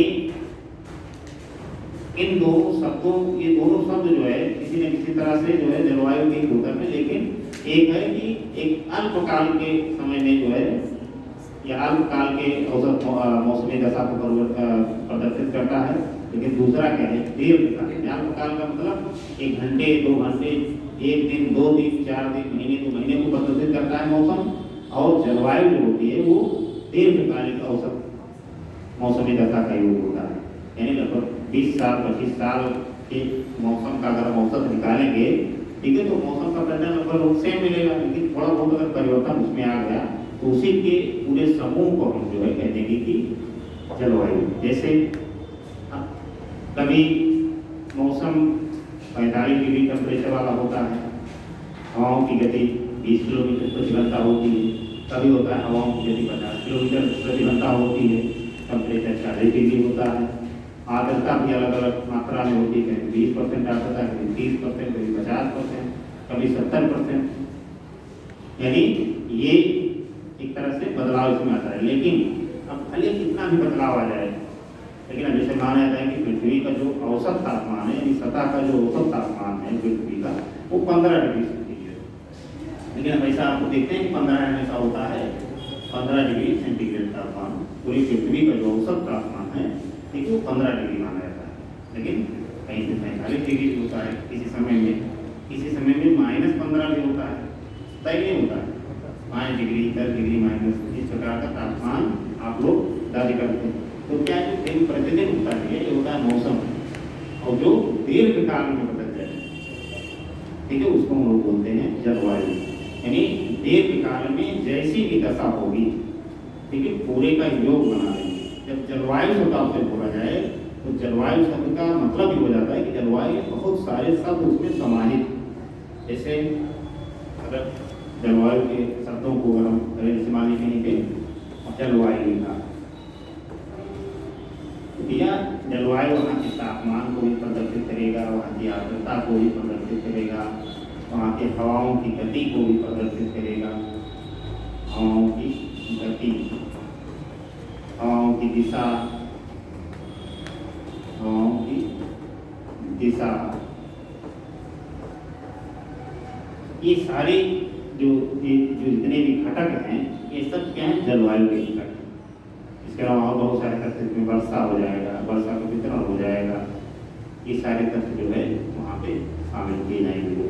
जैसे जब भारतीय मौसम विभाग जो है किसी स्थान के मौसम की भविष्यवाणी करता है, ठीक है, तो कितने मानक का प्रयोग करता है, लगभग 16 मानक का प्रयोग करता है। यानी 16 मानकों के आधार पर किसी स्थान में बताया जाएगा कि ये वर्षा होगी कि नहीं होगी, या तापमान या मौसम कल कैसा रहेगा, या एक सप्ताह तक मौसम कैसा रहेगा। देखिए भविष्यवाणियाँ जो आती हैं ज़्यादा सटीक होती है। तो बताया था कि भैया अगले सप्ताह बारिश के साथ तेज हवाओं के चलने की पूरी संभावना है, या चक्रवात आने की क्षेत्रों में ज़्यादा संभावना है, या कल मौसम खुला रहेगा। इस प्रकार की भविष्यवाणी आप समाचार पत्रों में प्रतिदिन देखते हैं, और अगर आप तमाम न्यूज चैनल पढ़ेंगे देखेंगे तो उसमें भी आपको सुनाई देगा कि भैया पूर्वी उत्तर प्रदेश में हवाओं का निम्न वायुदाब, इस प्रकार की चीज़ें आप लोग है देखेंगे। तो यहाँ पे आप दाब भी लिख सकते हैं, वायुदाब, वायुदाब लिखेंगे आप लोग पेज में मिल जाएंगे। वर्षा, ये सारे तत्व जो हैं, जो 16-17 तत्व होते हैं छोटे बड़े मिला के, इन सारे तत्वों का जो जोड़ होता है, ठीक है, उसी के आधार पर हम दिन प्रतिदिन किसी जगह के मौसम का अनुमान लगा पाते हैं। पहले कम सटीक अनुमान ऐसा था, जैसे गाँव के बुजुर्ग लोग हैं, आपके बाबा दादा नाना नानी, ठीक है, अगर आप उनसे चर्चा करेंगे तो वो लोग इतना अपने जीवन के अनुभव के आधार पर हर चीज़ बता देते हैं। जैसे शुरुआत हो, पूर्वा हवा चल रही है, बारिश आने की संभावना है, बारिश हो सकती है, उसी के आधार पर अगली रणनीति उनकी होती है। जैसे मान लीजिए फसल कटाई करना है तो अपने अनुभव के आधार पर बता देते हैं कि हाँ भाई हवा तेज चल रही है, और पूर्वा हवा चल रही है, पछुआ हवा चल रही है, तो उनको इतना अनुमान हो जाता था कि अगर पछुआ हवा चलेगी तो गर्मी ज़्यादा बढ़ जाएगी, अगर पूर्वा हवा ज़्यादा चलेगी तो ठंड हवाएँ आएंगी, और संभावना है कि वर्षा भी हो जाए। गेहूँ की फसल काटना है उनको, तो पता लगे पूर्वा हवा चल रही है, गेहूँ फसल काट दी तो सूखेगी नहीं जल्दी, उसको प्रेशर में लगाया जाएगा तो नरम रहेगी, और अगर पछुआ हवा चलेगी तो ज़्यादा टाइम रहेगी। तो ये सब अनुमान जो होते थे पहले अपने दैनिक जीवन के अनुभवों के आधार पर लोग लगाते थे, लेकिन अब वो समय नहीं रहा। अब ना किसी के पास इतना समय है कि उनके अनुभवों को सुने। सबके हाथ में स्मार्टफोन है, स्मार्टफोन में देख लेंगे हाँ भैया कल जो है वर्षा की संभावना ज़्यादा है, तो उस हिसाब से वे रणनीति को बनाएंगे। और जो भविष्यवाणियाँ होती हैं, तमाम वॉच टावर दिखाए जाते हैं हर एक जगह, जो बंगाल की खाड़ी में, तटीय क्षेत्रों में, तमाम स्तर के प्रयास किया जाए कि किसी भी स्तर से जो मौसम का हमारा पूर्वानुमान हो वो ज़्यादातर मामले में सटीक निकले। जैसे मान लीजिए मौसम विभाग ने कह दिया कल जो है पूर्वी उत्तर प्रदेश में भारी वर्षा होगी और अगले दिन वर्षा नहीं हुई, तो लोगों का विश्वास घटेगा ना। तो इसलिए उसकी सटीकता प्रदान करने के लिए बहुत सारे तकनीकी आंकड़ों का प्रयोग किया था और जो टेक्नोलॉजी है मौसम पूर्वानुमान की उसको भी और ज़्यादा पैना बनाया जाता है और ज़्यादा उसमें तकनीकी का प्रयोग किया जाता है कि ज़्यादा से ज़्यादा मात्रा में सटीक हो। ठीक है, तो इससे इसका मौसम पूर्वानुमान लगाने का क्यों ये नहीं कि आप बारिश में भीगे ना, कोचिंग आए तो देखिए मौसम का ठीक ठाक है तभी कोचिंग आएंगे भी नहीं, इससे बहुत सारे लाभ होते हैं। जैसे किसानों के लिए जो है कि भाई बुआई कब करें कब ना करें, ठीक है, अपने मौसम का पूर्वानुमान लगा दें कि यहाँ वर्षा होनी है, आप गए सरसों होगी जमेगी नहीं, पानी भर जाएगा खेत में जो, ठीक है, तो उन सब के लिए ज़्यादा लाभकारी होता है। इसके अलावा जो आपके यहाँ वायुयान वगैरह उड़ते हैं ना, ठीक है, तो ये सब भी नहीं हो पाएंगे। अगर मौसम खराब है तो लैंड नहीं कर पाएंगे, उड़ने पे छोड़ ही दीजिए, उतर ही नहीं पाएंगे। अगर मौसम खराब है, मान लीजिए बस्ती में कोई एयरपोर्ट है, हालांकि है नहीं यहाँ पे, सड़क तो है नहीं एयरपोर्ट, खाली सपने हम लोग देखते रहते हैं, ठीक है, मान लीजिए बस्ती में कोई एयरपोर्ट है और मौसम खराब है तो हवाई जहाज आएगा सीधे ऊपर से ही चला जाएगा, क्योंकि हवाई जहाज जो होते हैं कुछ छोट मंडल से भी ऊंचाई के होते हैं, समताप मंडल के होते हैं, ठीक है, आप जानते हैं कि नहीं जानते हैं, वायुमंडल आपको पढ़ाया गया है ना, ठीक है, तो हवाई जहाज उड़ने के लिए सबसे उपयुक्त हेलीकॉप्टर की बात नहीं कर रहा हूँ, नहीं लोग हेलीकॉप्टर हमारे छत के ऊपर से उड़ के अभी कल गया है, हवाई जहाज यान की बात कर रहे हैं, तो वो आपके समताप मंडल में होता है। समताप मंडल के नीचे ही मौसम संबंधित सभी घटनाएं होती हैं, तो मंडल इसको लोग बोलते हैं, ट्रोपोस्फीयर। ट्रोपोस्फीयर में सारी घटनाएं इसे मौसम से संबंधित होती हैं, ठीक है। तो अब अगर ऊपर उड़ रहा है, नीचे देखिए बारिश हो रही है, उतार भी दृश्यता बहुत कम हो, मतलब रनवे यहाँ है पक्के पे, उतार दी बड़ी बात निपट जाएंगी, दिक्कत हो जाएगी, ठीक है। तो बहुत सारी चीज़ों के लिए मौसम का सटीक पूर्वानुमान जरूरी होता है। तो इन दो शब्दों के बारे में अगर आपको समझ गए हों तो आगे बढ़ें, ठीक है, मौसम और जलवायु, समझिए, चलिए तो आगे बढ़ते हैं। अब ये देखते हैं कि भारत के जलवायु को प्रभावित करने वाले कारक कौन से हैं, क्योंकि जब हम कारक नहीं समझ पाएंगे तब तक आगे समझने में दिक्कत होगी। तो दूसरी चीज लिखिए,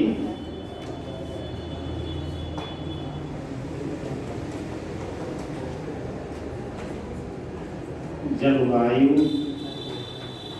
को प्रभावित करने वाले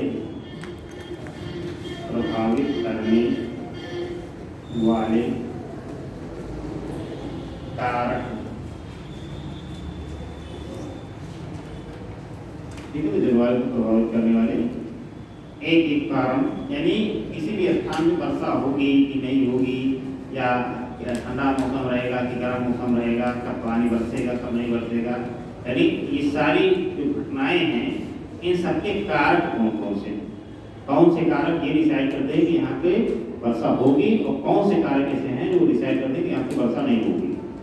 तब ये तो जलवायु जो मैंने चर्चा की है, ठीक है, तो उन सबके कारण, जैसे भारत का भूगोल हम पढ़ रहे हैं, तो भारत के संदर्भ में ही जो दक्षिण पश्चिम मानसून है, ठीक है, एक तरह से जलवायु ही है, सिर्फ जलवायु का ही पार्ट है ना। तो उसको देखें कि कौन कौन सी ऐसी घटनाएं हैं कि जो भारत में मानसूनी वर्षा को प्रभावित करती है। कुछ स्थानों पे वर्षा ज़्यादा होती है, कुछ स्थानों पे वर्षा मध्यम रूप से होती है, कुछ स्थानों पे वर्षा होती ही नहीं है। तो कौन कौन से कारक हैं किसी स्थान पे वर्षा होने, ज़्यादा होने या ना होने के कारणों को डिसाइड करते हैं, समझ रहे हैं बात को, ठीक है। तो इसमें सबसे पहला कारक जो है, पहले सारे कारण लिखा जाए कि डिफाइन करें कि एक एक डिफाइन करते चलें, लिखा के करें ना, तो लिखो पहले एक डाली हुई जलवायु को प्रभावित करने वाले कारक, अब इसमें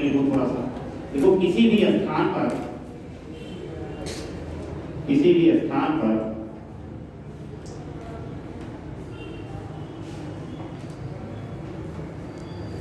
जलवायु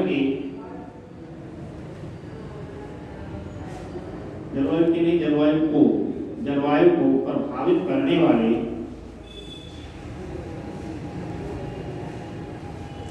कई कारक होते हैं।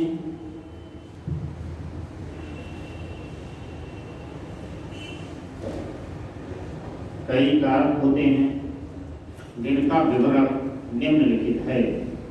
जिनका विवरण निम्नलिखित है।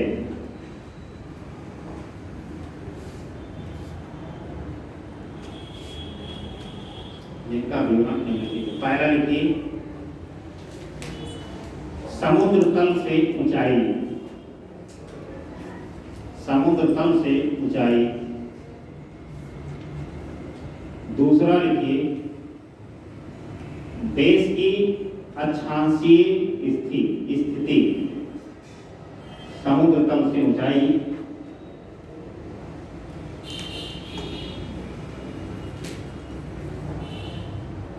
समुद्र तल से ऊंचाई। दूसरा, देश की अक्षांशीय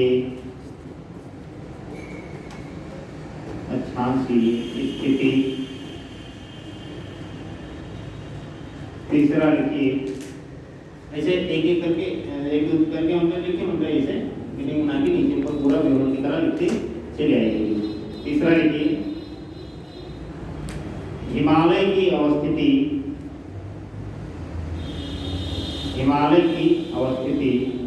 क्योंकि भारत के संदर्भ में पढ़े तो हम यहाँ हिमालय की बात करेंगे कि हिमालय की अवस्थिति। उच्चावचीय दशा।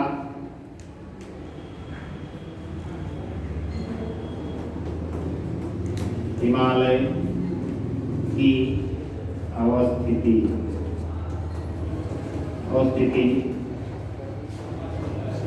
उच्चावचीय दशा। स्थल एवं जल का वितरण। स्थल एवं जल का वितरण।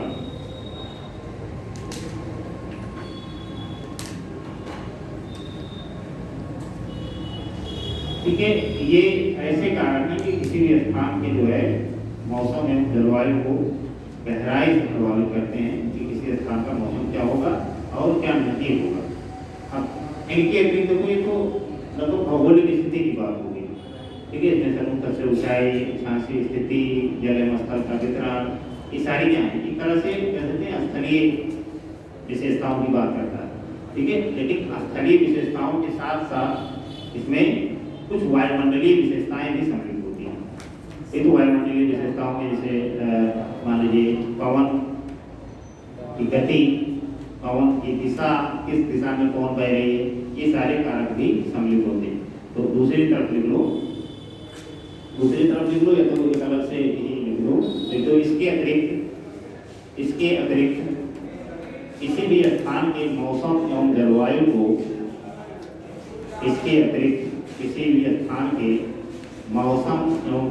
को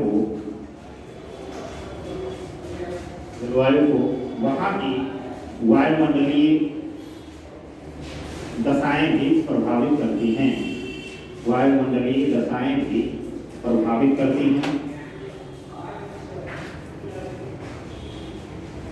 वायुमंडलीय दशाएं भी प्रभावित करती हैं। जैसे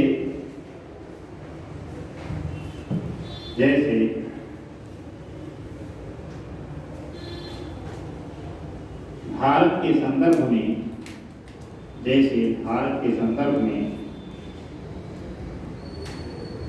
क्योंकि भारत में अगर आप समझा रहे हैं ठीक है, भारत के संदर्भ में सबसे ज्यादा प्रभावित अगर करता है वायुमंडलीय, तो भारत में लगभग 3-4 ऋतुएं पाई जाती है।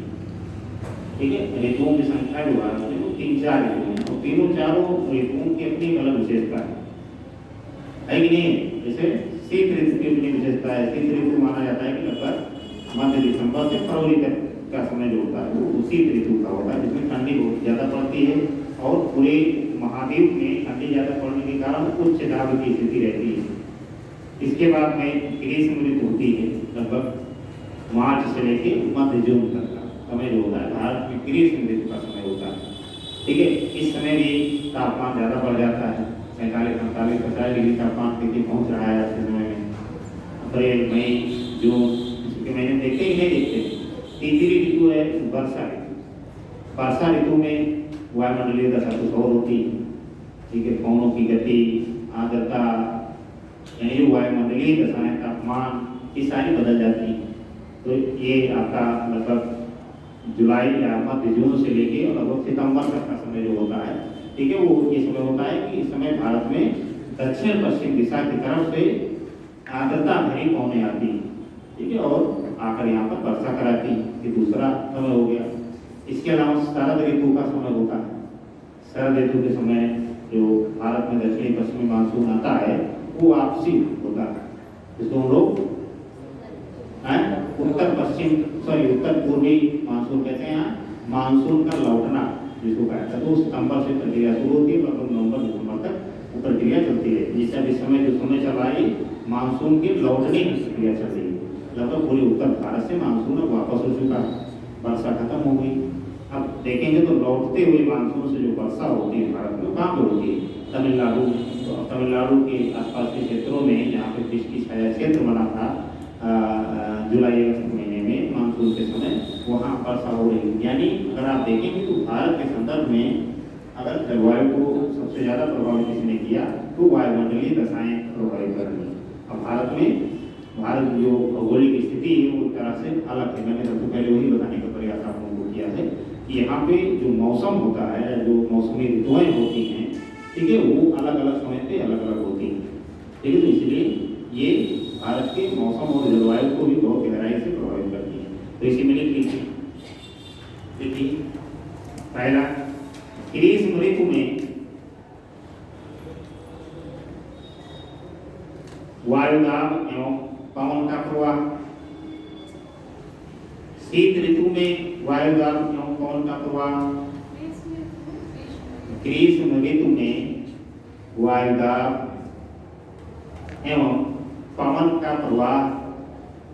पवन मतलब हवा। कई बार हम लोग सरल शब्द में छेद जाते हैं। और शीत ऋतु, दूसरा लिखो, शीत ऋतु में वायुदाब एवं पवन का प्रवाह।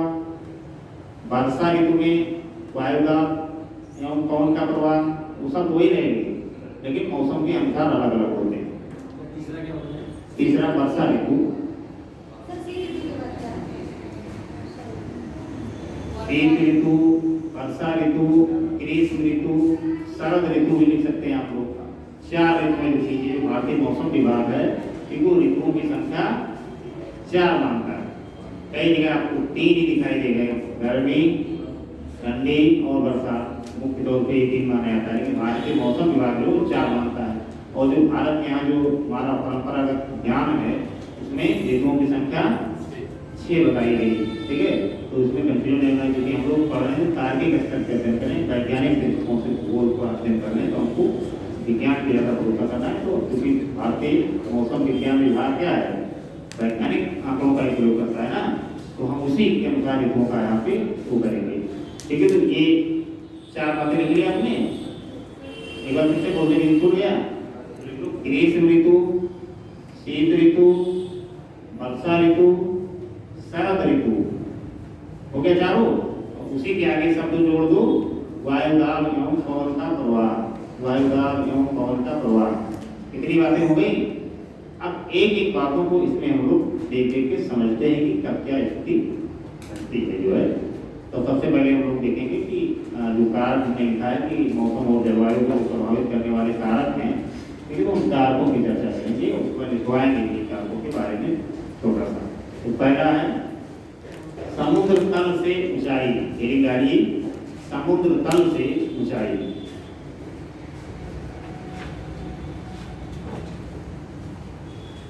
समुद्र तल से ऊंचाई।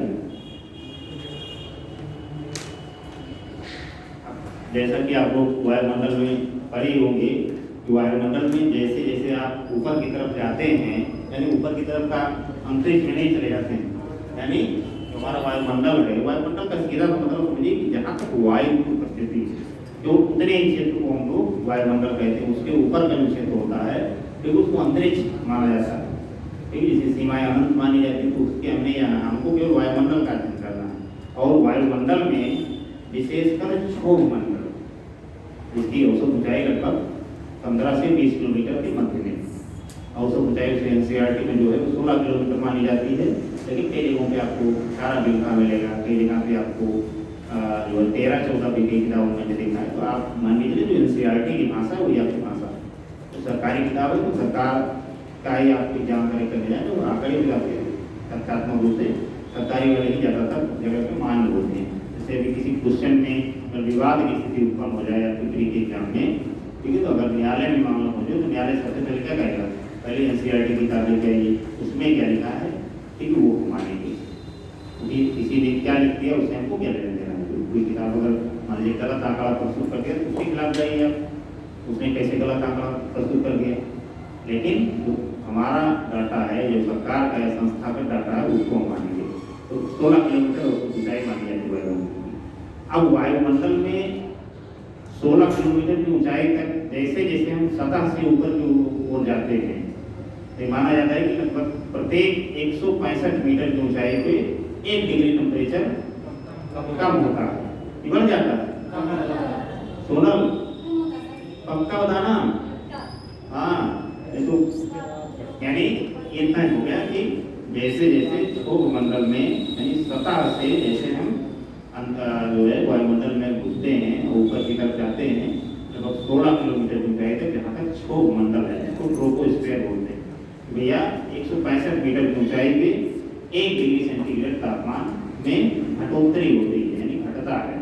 ठीक है, हालांकि यहाँ पे एक चीज भी ध्यान रखिएगा कि ऐसा नहीं है कि सतह से जैसे ऊपर 165 मीटर पे हो गया, उसके बाद में 165 से जैसे दुगना गए वैसे फिर आपको 2 डिग्री बढ़ जाएंगे, इस तरह नहीं।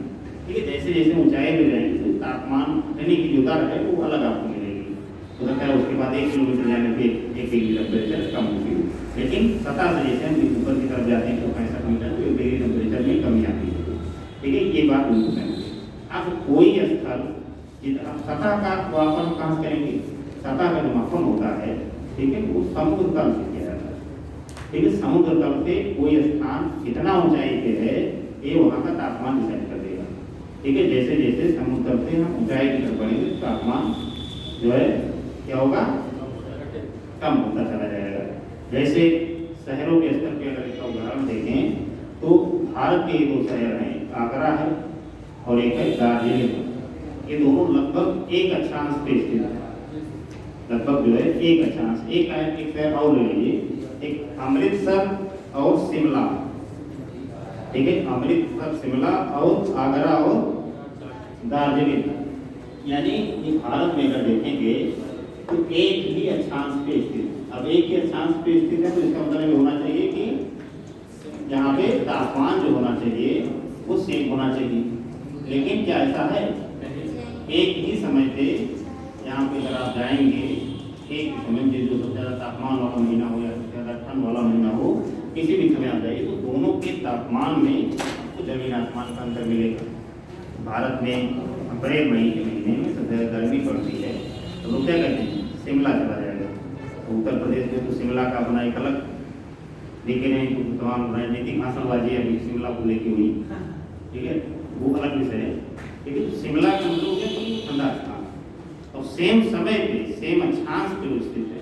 अब सेम अक्षांश पे स्थित होने का मतलब वहाँ का तापमान जो होता वो बराबर होना चाहिए, क्योंकि पूरी दुनिया में एक अक्षांश पे अगर आप जाएंगे समान अक्षांश पे तो तापमान आपका लगभग सेम मिलेगा। जैसे अभी हम लोग इसके पहले पढ़े थे, जैसे विषुवत रेखा का जो क्षेत्र है, ठीक, इसमें माना जाता है कि भैया यहाँ पे सूर्य की किरणें ज़्यादा समय तक सीधी पड़ती हैं और ज़्यादा समय तक सीधी पड़ने का परिणाम ये होता है कि यहाँ तापमान औसतन हर जगह ज़्यादा मिलता है। लेकिन अब इसी विषुवत रेखा पे मान लो कोई पहाड़ होगा तो हो जाएंगे, ठीक है, तो वहाँ तापमान कम मिलेगा। सेम स्थिति यहाँ भारत के संबंध में कि समुद्र तल से समान अक्षांश पे स्थित होने के बावजूद भी जो है एक स्थान से दूसरे स्थान के बीच में के तापमान में काफी अंतर पाया जाता है। अप्रैल मई के महीने में जो आगरा का तापमान होगा कितना होगा? 45 डिग्री 48 डिग्री। ठीक है, तमाम आपको देखिए सोशल मीडिया का तमाम वीडियो वायरल होते हैं कि बता रेत में डाल दी, पूड़ी बन गई, रोटी बन गई।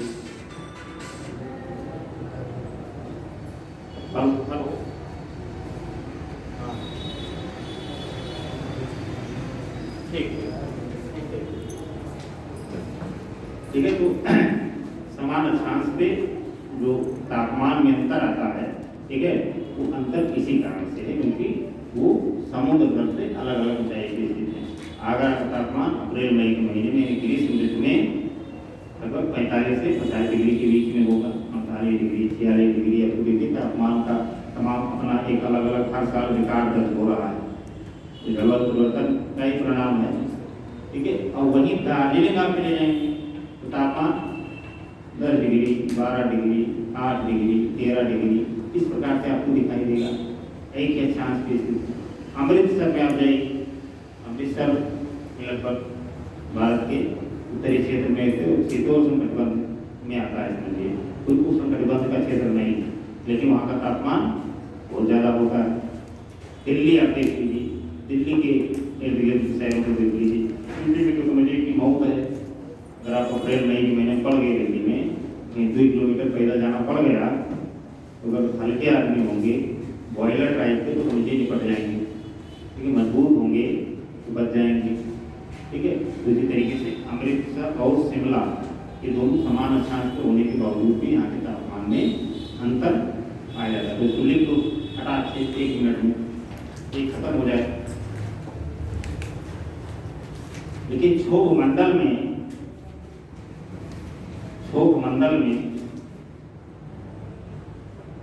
प्रति 165 मीटर की ऊंचाई पर क्षोभ मंडल में प्रति 165 मीटर की ऊंचाई पर प्रति 165 मीटर की ऊंचाई पर 1 डिग्री तापमान में कमी आती है।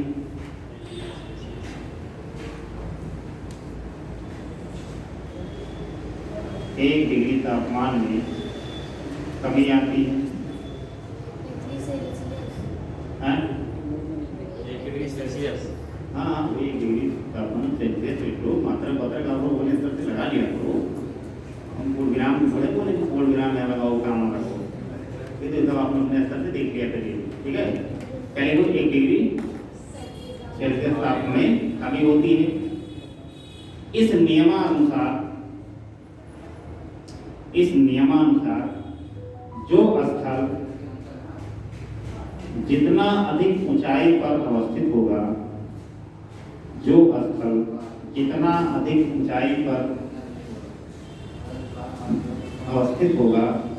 वहाँ का तापमान उतना ही कम होगा।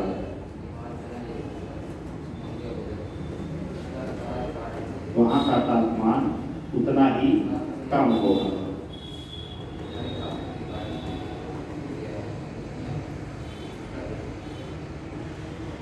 वहाँ का तापमान उतना ही कम होगा। घटता हुआ तापमान, इसको भी बनाइएगा लेकिन पूरा वाक्य लिखिए। लेकिन साथ ही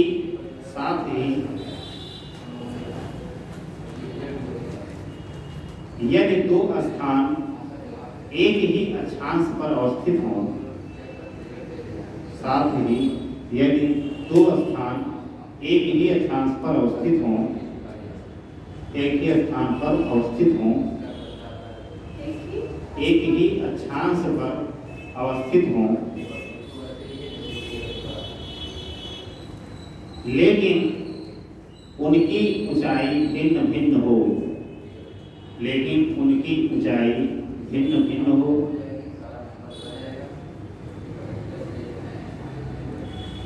तो निश्चित रूप से उन दोनों स्थानों के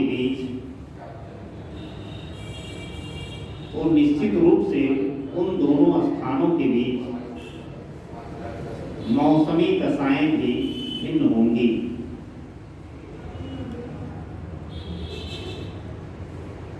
तो निश्चित रूप से उन दो स्थानों के बीच मौसमी दशाएं भी भिन्न भिन्न होंगी। जैसे आगरा एवं दार्जिलिंग, एक उदाहरण और लिख लो जो दूसरा लिखे थे। जैसे आगरा एवं दार्जिलिंग, कामा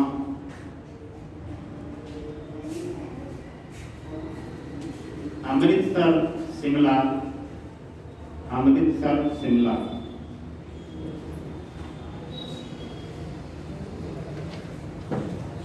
अमृतसर शिमला।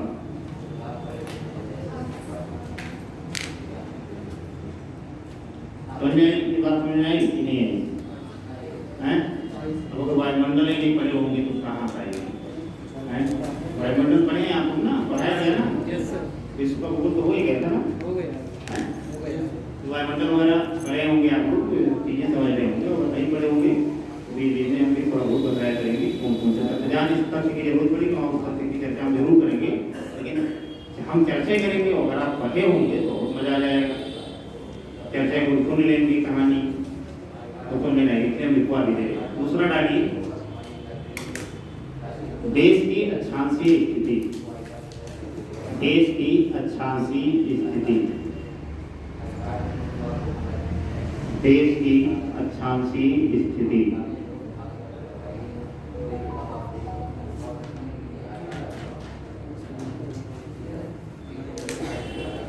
देखिए जो भौगोलिक नियम है, तो थोड़ा समझ लीजिए, टाइम क्लास का हो गया होगा थोड़ा है, ठीक है। 5 मिनट हम लोग आगे चल रहे हैं तो वो समझा दें प्राथमिकता है। तो आपके दूसरे वाले टीचर भी नहीं है, वो आगे आगे हो तो हम छोड़ देते, ठीक है, आगे छोड़ देंगे। 1 मिनट समझ लीजिए, अब पीछे देखो कि कंफर्म कर लो कि ऐसा नहीं सर झूठ बोल रहे हो, आए करेंगे जो उसके नीचे छुपे हों।